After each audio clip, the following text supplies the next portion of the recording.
Now, have y'all ever wanted to see somebody get dragged? I mean, dragged. Now, I don't even really promote the draggerization like that. I really, really don't, but sometimes every once in a while, a dragon comes along and I mean, so let's get into it.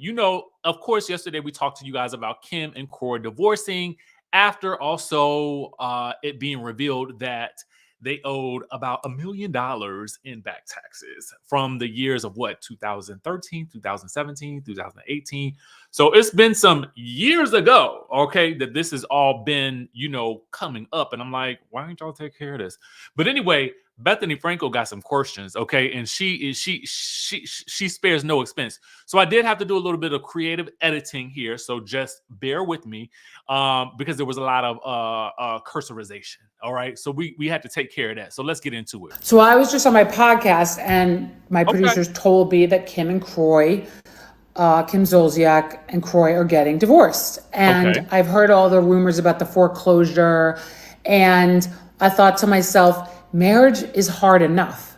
Bringing other people into your life and highlighting it for years on TV. I did it for a short time and I paid the price. And I took it like a champ when I was scrutinized, and, they go with you in when it's happy and everything looks great. And everyone's coming with you when it goes down to the abyss of the shit pit, Slumdog Millionaire style. So they invited us into this life, and they've always been people who seem like they're spending more than they have. He's on a football salary, she's on a housewife's salary, and they're spending like in planes going down. And the thing is, you can't. And a lot of us saw that on Kim's show, if you ever watched.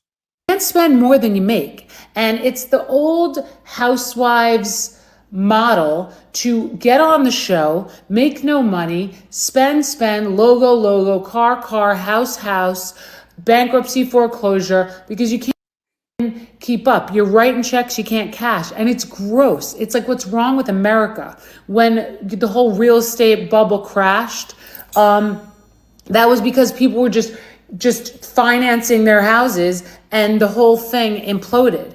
And I heard Kim and KROY owe $1 million each, and it's like, good, pay the IRS. You can pay. You want to play, you can pay.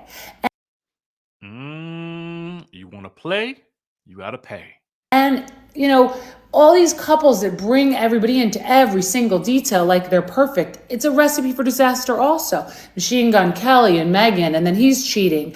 And it's Adam Levine and his wife. Everyone gets humbled real quick. So these two, we're so perfect and we're so in love and we have all this money and we're spending, and the diamonds and the this and the filters and the kids and everything.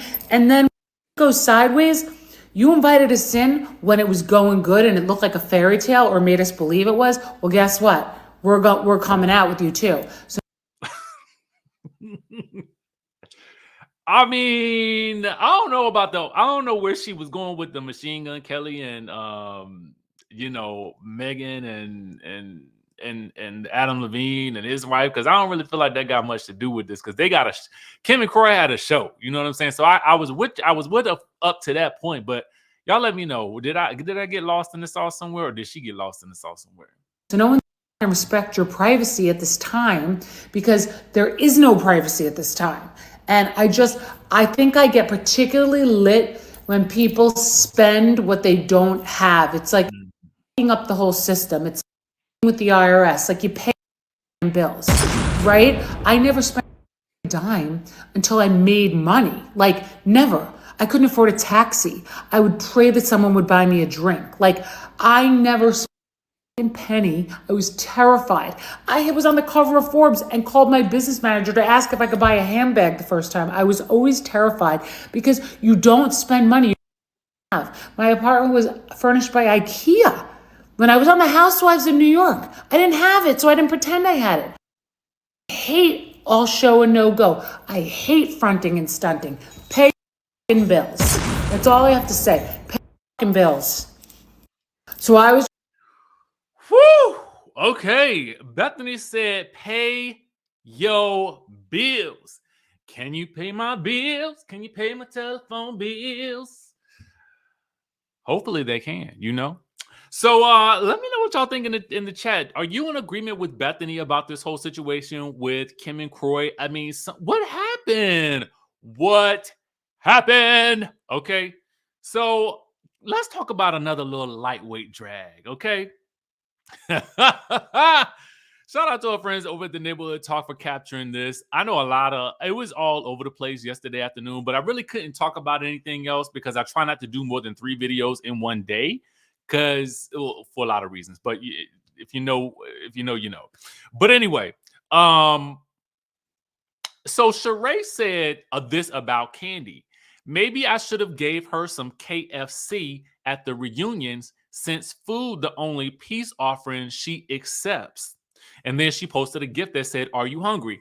Now, see, why she go tag KFC? Why did she tag KFC? Because you know KFC and Wendy's do not play about their social media. Because if you call for KFC, they're gonna come and deliver. All right. So KFC, I don't even know why I'm on this channel talking about Sheree beefing with the KFC. Listen, y'all know it's wild in these streets when KFC is clapping back at Sheree. KFC said we have some delicious lemonade if you're feeling thirsty. Baby, the internet be undefeated. The internet is undefeated, okay? Like, it was yesterday. I don't know what was going on with the folks yesterday, but baby, let me tell you something. Everybody was out in full effect playing around yesterday, playing around. Side note, we got to talk about these basketball wives. That's coming up in just a bit, so make sure you guys tap in for that because we got a lot to talk about with that, okay? A lot to talk about. But let's get into Sheree's response because, you know, Kandi got the KFC deal with Ace. You know what I'm saying? So is Sheree angling for a Popeyes deal? So she says this: "I'm good, boo. I like Popeyes better. Have y'all had that fried chicken sandwich and ain't nothing like some good old red beans and rice with your chicken? Hashtag Real Housewives of Atlanta. Who gonna check me, boo? Popeyes, love that chicken from Popeyes." Now, see, to me, Sheree's clap back would have worked better if she was in a Popeyes commercial. But for some reason, I don't know if we're going to see Sheree in a Popeyes commercial like we done seen Kandi up in the KFC commercial, okay? Because now you done the work to promote Popeyes for free, so they ain't even need you to really promote it. Like, you know, I mean, the way that it happened with Kandi and Marlo on the show is interesting because Marlo didn't get that KFC deal. It was Kandi that got it. So, and Marlo was the one that actually had the KFC, okay? So, listen, these girls, they be coming for Kandi, and it be like the universe be conspiring in Kandi's favor because, listen, KFC had the clap back, y'all. Why did KFC have the clap back? First of all, let me tell you something. I know I might go in on Sheree, but it is because I love Sheree. Sheree is an OG. Sheree got, you know, she's funny. She's fun. She's the epitome of what a housewife should be in this day and age. When you think about the show, okay, when you think about the show. But she always finds herself in these crazy situations. You know what I'm saying? She going back and forth at it with KFC, then tagged in Popeyes, and they don't even be popping like that. Okay. But what y'all like better in the chatterization? Y'all like KFC better? Y'all like Popeyes better?